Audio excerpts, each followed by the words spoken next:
Sinon, aujourd'hui, je voulais qu'on aborde trois sujets. Les trois sujets, bon, alors, je vous dis bonjour déjà, Tite Cathy, bien sûr, Starbucks, Madalena. Je dis bonjour aux nouveaux qui n'ont pas l'habitude de venir, Denise, Marilène, etc. Bon, je voudrais discuter avec vous de trois sujets aujourd'hui. Je crois que je les ai notés. Si vous avez vu si vous avez lu, sur le blog ce que j'ai écrit. Alors d'abord, est-ce qu'il faut consommer vraiment 5 fruits et légumes par jour? Ça, c'est quelque chose qui m'agace.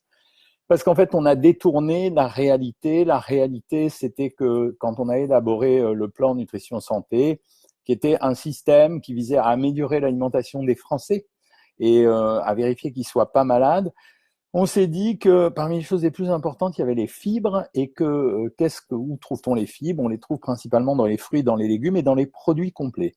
Mais on en trouve surtout dans les fruits et dans les légumes. Donc, on a élaboré un plan qui consistait à dire il faut prendre plus de 25 grammes de fibres ou au moins 25 grammes de fibres par jour. Comment réaliser ça? Eh bien, il suffit de prendre 400 grammes de fruits et légumes par jour et vous faites le compte. En moyenne, les fruits et légumes contiennent entre 4 et 7 grammes de fibres pour 100 grammes.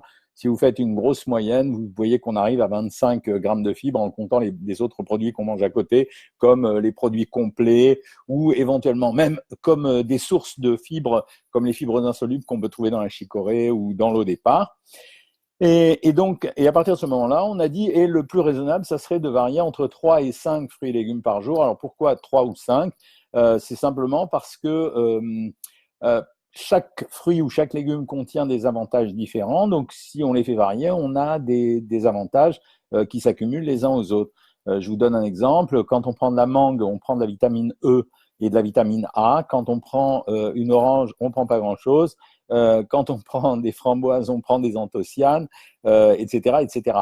Donc, la vraie réalité, c'était qu'il fallait consommer 400 grammes de fruits et légumes par jour. Et alors, quand on fait le compte de cette façon-là, et pas quand on compte simplement 5 fruits et légumes par jour, ben on se rend compte que celui qui mange, je sais pas moi, une pomme le matin ou à midi avec une assiette de carottes râpées et puis une assiette de haricots verts le soir, ben il a fait son compte parce qu'il a eu au moins 150 grammes de chaque produit. Donc on est arrivé à 450 grammes. Et en plus, il a varié, puisqu'il a eu 3 rations différentes d'aliments. Il suffira de les varier tout au long de la semaine. Donc, résultat, ça a un peu stressé les gens pour pas grand-chose. Et au bout du compte, la consommation des ménages en fruits et légumes dans les 5 dernières années a diminué de 1,7%. Donc, ça n'a pas été une grande réussite. L'autre question que vous me posez assez régulièrement, c'est est-ce qu'il faut boire et est-ce qu'il faut boire beaucoup pour maigrir? Les besoins en boisson, normalement, ils sont totalement régulés par la soif. Ça veut dire que vous avez un système d'alerte dans le sang qui vous permet de savoir si vous avez besoin de l'eau ou non. Ce système d'alerte fonctionne super bien, à l'exception des nouveau-nés et des personnes qui ont un problème de dégénérescence cérébrale ou vraiment à l'extrême vieillesse. Donc, à part chez les vieillards et chez les nouveau-nés, on n'a pas besoin de forcer les gens à boire. Mais la tradition veut qu'on s'assure qu'il y ait au moins 1,5 litre à 2 litres de boisson par jour. Et quand on y est boisson, ça incorpore tout. Ça incorpore pas simplement l'eau, ça incorpore le café, le thé, les infusions, d'autres boissons si vous en prenez d'autres. En sachant que certaines personnes ne boivent pas beaucoup, simplement parce que l'alimentation contient beaucoup d'eau déjà. On a environ 1,5 litre à 2 litres d'eau dans l'alimentation. C'est-à-dire quand vous mangez des légumes, en fait, vous mangez 95% d'eau, le reste, c'est des fibres. Quand vous mangez de la viande également, il y a du liquide à l'intérieur. Donc tout ça, ça s'accumule. Mais encore une fois, on pourrait très bien ne pas boire, ne pas se forcer à boire, il ne se passerait rien. Alors il y a les urologues plaisantent avec ça et certains disent qu'en fait, se forcer à boire, c'est déterminer la couleur de ses urines. Et effectivement, si vous vous forcez à boire énormément, vous avez des urines claires. Et quand vous ne vous forcez pas à boire et si vous êtes légèrement déshydraté, vous aurez des urines foncées. Pourquoi? Parce que le rein est une usine d'épuration qui fonctionne au travers d'un filtre liquide qui est l'eau et il n'arrêtera jamais de fonctionner sauf cas extrême. Donc, est-ce qu'il faut se forcer à boire? C'est pas nécessaire. Est-ce que boire fait maigrir? En fait, le geste de boire, il présente 2 intérêts. Premièrement, c'est un geste, c'est ce que je viens de dire. Ça veut dire, quand je fais un geste, ça signifie que peut-être qu'au lieu de prendre un aliment, je vais aller boire un verre d'eau, ou peut-être qu'en buvant le verre d'eau, j'ai oublié que j'avais envie d'un aliment. Et la deuxième chose, c'est la distension de l'estomac. Et dans les mécanismes de la satiété, Alors, ceux qui ont eu la chance de faire les masterclass, j'en profite pour vous dire, allez-y, hein, postez tous vos commentaires, toutes vos questions. Si vous avez des petites choses à me raconter, même si ce n'est pas des questions spécifiques, allez-y. Et ce qui m'amuserait, c'est que ce soir, ceux qui sont en ligne, vous vous amusiez à me dire ce que vous allez manger, vous, ce soir. Moi, je fais babysitter ce soir, puisque j'ai mes petits-fils à la maison. Donc, on va manger babysitter, c'est-à-dire c'est poulet rôti, pommes de terre au four. Donc, dites-moi vous ce que vous allez manger.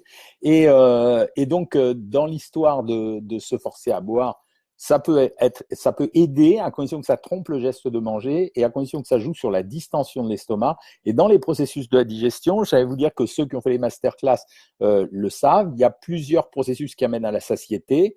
La satiété, elle peut venir de la distension gastrique. Et quand on dilate l'estomac, on active un nerf qui va aller jusqu'au cerveau pour dire « attention, l'estomac est rempli ». C'est un mécanisme assez basique. Et la deuxième chose, c'est que le passage de l'eau dans l'intestin peut troubler également la digestion et donc, de ce fait, peut aider certaines personnes à maigrir un petit peu mieux. Donc, en fait, ça ne nous gêne pas. Boire de façon excessive pourrait être gênant, parce que boire de façon excessive, ça peut contribuer à diluer trop les minéraux dans le sang, donc c'est pas forcément intéressant. Alors, la troisième chose que je voulais vous dire, c'est qu'on parle beaucoup en ce moment du régime scandinave. Alors, le régime scandinave, c'est quoi? C'est un régime qui est basé sur des céréales complètes, des pains avec des graines dedans, sur des poissons gras et j'ai oublié le troisième, mais ça va revenir, et sur beaucoup de fibres. En fait, ils mangent beaucoup de légumineuses. Alors, on dit que c'est un régime intéressant. Pourquoi? Essentiellement à cause des apports en oméga 3, à cause des apports en fibres et à cause toujours des résidus qu'on va trouver dans les céréales complètes et le fait qu'on ait éliminé une nourriture pré-transformée, une nourriture transformée ou une nourriture qui a été préparée comme les pâtes tout prêts qu'on trouve à l'heure actuelle. Voilà. Donc, on en parle beaucoup. Ça ne changera rien au modèle des régimes qu'on utilise à l'heure actuelle. Régime ou rééquilibrage alimentaire, c'est-à-dire s'il n'y a pas une diminution des apports énergétiques, il n'y aura jamais d'amaigrissement. Mais par contre, c'est un régime intéressant en termes de santé, particulièrement chez des personnes après l'âge de 50 ans, parce qu'on a besoin de renforcer les besoins en oméga 3. Voilà, c'était ce que j'avais à vous raconter. Il n'y a pas eu d'actualité nutritionnelle forte cette semaine. On parle énormément de la loi alimentation. Certains disent qu'elle n'a rien révolutionné, d'autres qu'elle a beaucoup changé et amélioré les choses. Voilà, c'est une question de point de vue, mais ce n'est pas trop notre affaire aujourd'hui. Alors, je suis là pour répondre à vos questions. Je les cherche. Alors, Starbucks me dit, j'ai trouvé un pain en grande surface Energus 10, apprécié par le docteur Cohen. C'est vrai, Starbucks. C'est un pain que j'ai accepté de signer parce que, justement, on venait de parler de la nourriture scandinave, parce que ce pain était assez pauvre en glucides, assez riche en protéines et en même temps avec beaucoup de graines, c'est-à-dire des graisses de très bonne qualité, même s'il était un peu plus gras que les autres, donc c'est vrai. Hein. Alors, il a un avantage, c'est qu'il est extrêmement rassasiant. Bonsoir les filles, dit Corinne, entre deux croquetas. Je voudrais bien savoir ce que sont les croquetas. Marie-Hélène, bonjour. Marie-Clotilde, bonsoir. Delphine, bonjour. Anne, au sommaire. Je viens de dire avec étonnement un article sur les effets indésirables de la mélatonine, alternative santé, soi-disant suite à une étude de l'ANSES. Suis sceptique. Vous avez raison, Anne, d'être sceptique. Il y a toujours des détracteurs de chaque chose. Voilà, 20 ans que la mélatonine est prescrite aux États-Unis en vente libre. Ça va de 1 mg à 10 mg, il n'y a aucun problème. Les sites comme e-santé, santé.net, santénature.net, etc., tout ça, c'est fumeux. Ça veut dire, une fois sur deux, on a des articles qui ne correspondent pas à la réalité. Quant à l'ANSES, elle a joué son rôle de l'ANSES, c'est-à-dire qu'elle a dit jusqu'à 2 mg, il n'y a aucun problème. Au-delà, on ne sait pas. Voilà ce qu'ils ont dit à l'ANSES. Et en fait, quand moi je vous propose 3 mg, alors bien sûr, ça pourrait être 2 pour certains, mais quand je vous propose 3 mg, c'est parce qu'à 3 mg, il n'y a plus de problème d'ensommeillement, il n'y a plus de problème de qualité du sommeil. Coucou docteur, me dit Anaïs, comment éliminer ce que j'ai mangé aujourd'hui comme gâteau à la fête de l'Aïd après le jeûne d'un mois? Alors là, vous êtes bien punie, ma petite, parce que ça, j'ai lu des commentaires sur la vidéo comment manger pendant le ramadan, où certaines personnes disaient à des gens comme vous, Anaïs, oui, il ne faut pas en profiter pour se gaver parce que c'est la fin, etc. Il n'y a pas de système, vous vous êtes fait plaisir. Bon, voilà.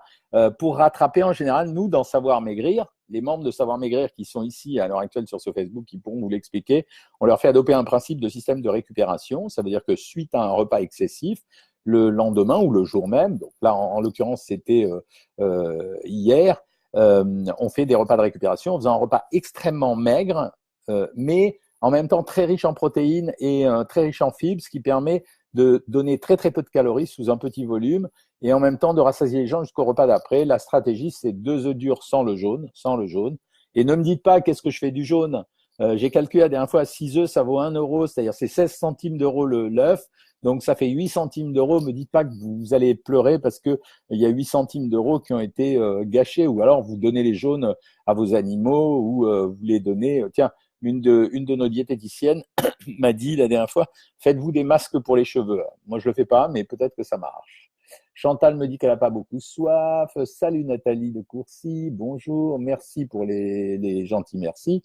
Bonjour docteur, me dit Mélanie. Est-il mieux de faire des mélanges de plusieurs légumes ou seulement un? C'est toujours mieux de faire des mélanges de plusieurs légumes parce que chaque légume ou chaque fruit contient des avantages particuliers. Par exemple, l'abricot, c'est riche en vitamine A. La mangue, c'est riche en vitamine E. Quand vous prenez du cresson ou des pissenlits, c'est riche en magnésium.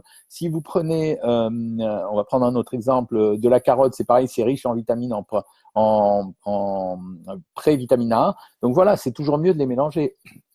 Denise me dit j'ai trop de calcium. Ma rhumato a dit de limiter de l'eau de départ. Non, c'est pas réel. Je pense que il faut faire un dosage de la parathyroïde, Denise, parce que on a rarement trop de calcium. C'est extrêmement rare. Alors il faut doser la vitamine D et les parathormones, les hormones parathyroïdiennes, pas thyroïdiennes mais parathyroïdiennes, pour vérifier s'il y a quelque chose. Et puis il faut refaire le dosage parce que ça m'étonne quand même. Il y a peu de gens qui ont beaucoup de calcium et surtout s'il n'y a aucun problème associé, on s'en fiche un peu. Hein. Docteur, suite à mes problèmes, je n'ai pas pu manger correctement depuis 2 jours et j'ai mangé beaucoup de chocolat car je suis à la maison. Je suis pas à la maison. Vous connaissez les techniques. Il y a les repas de récupération d'un côté, mais il y a aussi la possibilité de faire un régime à 900 calories pendant 48 heures ou du jeûne de 16 heures. Aubergine farcie au thon pour ce soir pour Marilène. Je vous avais dit de me montrer vos repas. Pas mal, hein. Aubergine farcie au thon, pas mal. Hein. Bien joué. Corinne me dit ce soir saumon avec pommes de terre au foie et crème fraîche ciboulette. C'est vachement marrant parce que c'est intéressant parce que ça me permet de vous donner des petits renseignements. Vous voyez, Marilène, quand elle fait une aubergine farcie au thon, en fait, si elle n'a pas utilisé beaucoup de matière grasse, l'aubergine, alors pour l'anecdote, l'aubergine, ça contient un peu de nicotine, hein, mais l'aubergine, c'est un produit riche en fibres et c'est un légume. Elle va le mélanger à du thon, qui est un poisson gras avec des oméga 3, qui est pas beaucoup plus calorique que certains poissons blancs et qui l'est moins en tout cas que le saumon. Donc, bonne recette, on peut la faire soit diététique, soit hyper pas diététique, si on met beaucoup d'huile d'olive. Alors, le saumon avec les pommes de terre au four, je vous rappelle encore une fois que le saumon, comme le maquereau, comme l'anguille, sont quand même des poissons un peu gras. Donc, faites attention. J'ai fait une exception pour le thon. Faites attention. Pour le saumon, c'est quand même un poisson un peu gras. Donc, on maîtrise la quantité. Pommes de terre au four, c'est top. J'adore.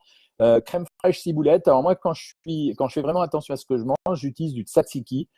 C'est-à-dire que je fais un fromage blanc que je bats avec du citron, du concombre, etc. Et je le mets sur les pommes de terre. C'est excellent.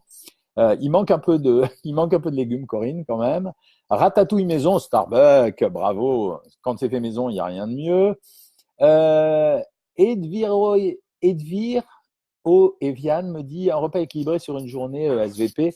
Bon, les repas en général, c'est si on veut manger correctement, tous les membres de Savoir Maigrir le savent. C'est une assiette de crudité, une source de protéines, poisson, œuf, viande ou fromage, un mélange féculent et légumes, pas féculents si les gens sont au régime, un produit laitier, un fruit. C'est ça le repas équilibré, classiquement. Après, on peut faire avec ce repas équilibré. Alors, j'arrive à la question suivante ou à la réponse suivante, celle de Sylvie. Ce soir, c'est une salade grecque avec des crudités, de la feta et un filet de poisson. Voilà, quand vous faites une salade et que vous mettez des crudités avec du fromage et un filet de poisson, vous avez mélangé crudité et protéines. Et en plus, comme Sylvie a eu l'intelligence de mettre de la feta, elle a le produit laitier en même temps. Et comme elle finit par un bol de fraises, c'est topissime. Et elle me dit une vasa, ben voilà, ça, là, je suis fier de ce qu'on a fait. Ce que vous dites, Sylvie, à l'heure actuelle, et ce que vous écrivez pour tout le monde, c'est la démonstration que vous avez déjà compris ce que c'est qu'équilibrer un repas et comment le faire diététique ou pas diététique. Alors, Du flétan au curry en papillote avec coquillettes aux courgettes, j'adore. Alors, flétan, source de protéines. En papillote, ça évite les matières grasses et ça conserve en plus la saveur du poisson. Les coquillettes, sucre lent. Les courgettes, c'est des légumes, c'est topissime. La suite du repas, c'est un produit laitier et un fruit et vous avez super bien mangé. Denise a mangé des filets de maquereau frais et des champignons à la planche. La suite après. Merci Denise, on verra. 1 à 2 fois par semaine, me demande Chantal, est-ce que je peux prendre 15 grammes de chocolat à place de la matière grasse ou le fruit? Bien sûr, Chantal, je ne sais pas si vous êtes inscrite sur Savoir Maigrir, je pense que oui, mais l'équivalent, c'est même pas ça, c'est 20 grammes de chocolat pour remplacer une cuillère à soupe d'huile ou un fruit. Donc, c'est pas mal ça. Sylvie, c'est vrai, j'ai lancé le défi du concombre, bravo de l'avoir fait, Sylvie. SOS me dit Jo de Sico, pour raison de santé, je dois perdre 4 kilos, j'ai 59 ans. Euh, Dis-moi le jeûne de 16 heures, je suis perdu, merci. Le jeûne de 16 heures, ça consiste à manger, à laisser un intervalle de temps libre de 16 heures où on ne mange rien. C'est-à-dire, par exemple, on déjeune, on dîne et le prochain repas, il n'aura lieu que 16 heures après la fin du dîner. Alors, c'est à vous de faire ça. Maintenant, quand c'est pour perdre 4 kilos, en général, nous, sur Savoir Maigrir, on ne demande pas plus de allez, 4 à 6 semaines maxi, quoi. Maintenant, quand on veut faire le jeûne intermittent, je vous répète, c'est 16 heures d'abstinence alimentaire chaque jour. À vous de vous débrouiller, choisir si c'est sur le petit-déj ou sur le dîner ou sur le déj. Hein. Tite Cathy, crudité, filet de poisson, ratatouille, fromage, pain, céréales, bravo. Elle dit qu'elle fait toujours l'écureuil pour manger. Chantal, 15 grammes de pain, 65 grammes de jambon de forêt noire, 25 grammes de fromage, une pomme. Où ils sont les légumes, Chantal? Alors, je sais bien que vous n'êtes pas obligé, mais j'ai peur que vous ayez faim ce soir. Hein. Corinne, nanana, je cherche vos questions. Est-ce que le jeûne alternatif est une bonne façon de s'alimenter? C'est-à-dire petit déjeuner, flocons d'avoine bio, yaourt aux fruits bio plus fruits frais. À midi, une assiette variée, protéines, légumes ou pommes de terre. Ensuite, plus rien jusqu'au lendemain matin. Ouais, c'est un peu ça. Hein. C'est un peu le jeûne intermittent, ça. Hein. Ça veut dire, sauf que vous l'avez fait sur le dîner et que vous vous forcez à ne pas dîner. On peut manger jusqu'à 3 heures de l'après-midi, hein, donc c'est pas un problème. Mais c'est ça. Le jeûne alternatif, c'est un peu ça. C'est moi qui ai lancé ça il y a 2-3 ans à la suite de différents articles médicaux sur lesquels on lisait qu'un jeûne de 16 heures était plus efficace qu'un jeûne de 24 heures. Mélanie est en stabilisation à 1800 calories. Elle répartit ses féculents midi et soir. Non, c'est bien, Mélanie. Question suivante. Ce sont des tapas frites, mais je les fais, je les mange pas. Enfin, je les mange plus, me dit Corinne, trop mignon. Ce soir, me dit Emmanuel, ce sera salade de haricots verts, tomates, comté et bacon. Pas mal. Si vous prenez beaucoup de haricots verts, c'est pas grave s'il n'y a pas de fruits et de tomates, c'est pas grave s'il n'y a pas de fruits, mais il y a le produit laitier, il y a les protéines, donc c'est plutôt bien. 2 ans de cortisone, me dit Carmela, elle a explosé. C'est même pas de votre faute, quoi, ni de la faute de la cortisone. C'est de la faute des raisons pour lesquelles on vous a donné la cortisone. Donc, ouais, on connaît ça par cœur. Sur Savoir Maigrir, on a eu plein de situations comme celle-là. On remaigrit derrière, mais c'est dommage, quoi. Je veux dire, on est obligé de faire un régime parce qu'on a pris un médicament pour se soigner. Mireille me dit bonsoir, j'arrive à tenir 3-4 jours d'affilée le régime et après j'ai des fringales et je craque, ouais. Et ben ça veut dire qu'il faut changer le régime. Ça veut dire que si vous êtes inscrite sur Savoir Maigrir, on va vous faire justement des régimes séquencés. Autrement dit, pendant 3-4 jours, on va vous mettre au régime, puis ensuite on va vous laisser, mais on va maîtriser l'alimentation, puis on va reprendre le régime. Tout est possible en termes de régime et d'amaigrissement. Tout est possible. La seule chose qui compte, c'est la motivation et l'engagement. Chantal me dit étant diabétique, quand on craque, comment récupérer? On peut récupérer en étant diabétique. Simplement, on ne va pas prendre les 2 blancs d'œufs durs. On va prendre 100 grammes de jambon de dinde. On va prendre une assiette de légumes verts. Et ensuite, on va prendre un morceau de pain en plus, mais on ne prendra pas cette fois-ci le produit laitier. Merci pour les recettes succulentes. Merci des merci. Arrêtez de me dire merci. Bonsoir, que pensez-vous de feed, le repas qui tient dans une bouteille? C'est un système de dépannage. Il y a eu un article là-dessus là récemment dans les Échos très critique dessus parce qu'on ne mâche pas et le fait de mâcher est un geste important dans la digestion et parce que finalement ce produit est quand même une composition industrielle, même s'il prétend être sans gluten, sans lactose, sans machin, il est quand même très très industriel et chimique. Moi, je pense que c'est un produit de dépannage. C'est utile pour les gens qui n'ont pas le temps de manger, qui n'ont aucun problème de poids, parce que chaque canette contient environ 600 calories. C'est vieux comme Hérode, hein, c'est pas nouveau. Hein. Il y a déjà tous les 10 ans, on a un truc comme ça. Voilà, si ça vous amuse, faites ça. Ça remplace un repas, mais ça remplace pas un repas de régime. C'est trop riche pour un repas de régime. Laurence, bonjour. Programme arrêté depuis 6 mois et pas de reprise de poids. 15 kilos perdus, si vous les trouvez, j'en veux plus. Laurence, non, non, personne n'en veut, je crois de ça. Ben, écoutez, merci et ça me fait vachement de plaisir d'entendre ça. Claudine me dit, l'avocat est-il fort calorique? Claudine, allez sur la chaîne YouTube, tapez Jean-Michel Cohen pour trouver la chaîne Jean-Michel Cohen. Je vous ai fait une vidéo spéciale sur l'avocat. Donc, vous saurez beaucoup plus de choses que simplement la valeur calorique. Mais grosso modo, c'est 260 calories pour 100 grammes de chair. Hein. Donc, ça veut dire que c'est à peu près un avocat 260 calories. Oui, c'est assez riche, mais c'est des bonnes graisses, c'est assez nourrissant, c'est agréable à manger. Mais allez regarder la vidéo sur YouTube, elle était très instructive, elle a très, très bien marché en plus.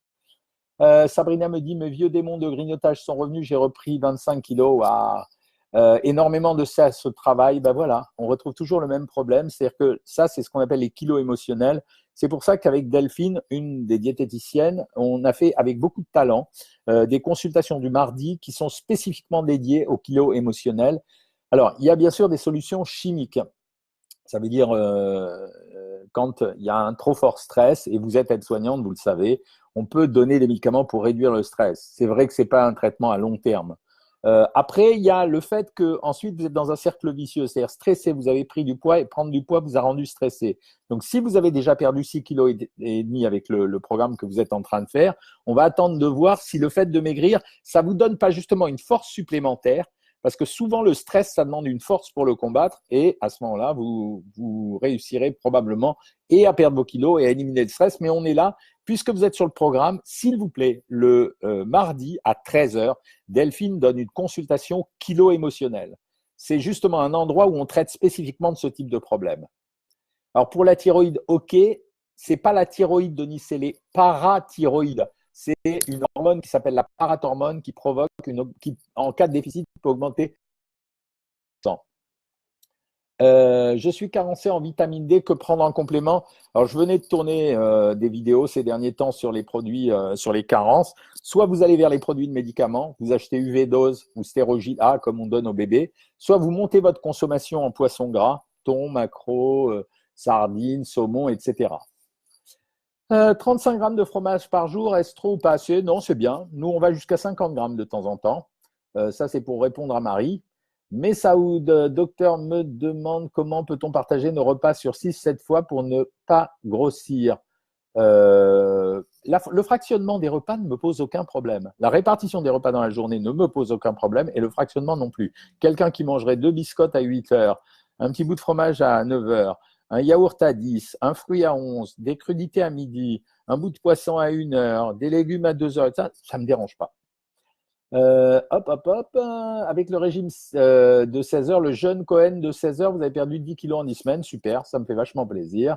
Le régime sans sucre, Sandrine, je ne peux en penser que du bien puisqu'on a fait un programme spécial sur Savoir Maigrir, le régime sans sucre ou presque, dans lequel on a des résultats assez surprenants. Alors, on ne dit pas qu'il faut le faire tout le temps, mais on donne des zones d'attaque d'un mois, par exemple. On donne un menu sur un mois, puis on donne toutes les explications. Et avec ce régime sans sucre, on perd un tout petit peu plus vite et on arrive à désaccoutumer les gens du sucre. Que pensez-vous de IAFIT me dit Elviro Evidan. Excusez-moi, j'écorche votre nom.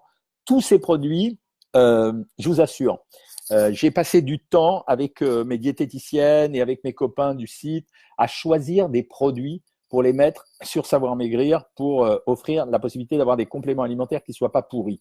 Moi, je n'ai pas confiance dans tous ces produits. Il y a beaucoup de marketing, beaucoup d'arnaques. Quand vous les regardez bien, il n'y a rien dedans. Donc, les produits qu'on a mis, nous, sur la boutique, sont des produits sur lesquels je donne une assurance où il y a quelque chose, quoi. Le reste, j'y crois pas beaucoup. Mes amis, je vais devoir vous quitter parce que je ne sais pas si vous entendez en dessous, il y a des petits jeunes gens. Nathan, Noam, allez, montez me voir. Je vais vous présenter mes petits-fils. Venez me voir. Alors, je réponds aux questions s'ils veulent bien monter. Ils me disent, peut-on manger des cerises, mais combien? Venez voir ces beaux gosses, c'est mes petits-fils. Salut, dis bonjour. Voilà, ça c'est Nathan. Et voilà Noam, salut. Donc, je parle avec des tas de gens, voilà. Ils sont beaux mes petits-fils, n'est-ce pas? Donc, je réponds à la dernière question. Après, je vais manger. On va manger quoi, les gars? Du poulet avec des pommes de terre. Voilà. Donc, je vais m'occuper de mes petits-fils. Donc, je vous dis bonsoir. Dernière question. Peut-on manger des cerises, mais combien? maximum 125 grammes de cerises et ça sera très très bien. Voilà. Pour les savoir maigrir, on se retrouve lundi à 13h15 pour notre consultation en direct. Hein. Il sourit, il veut faire de la télé, lui.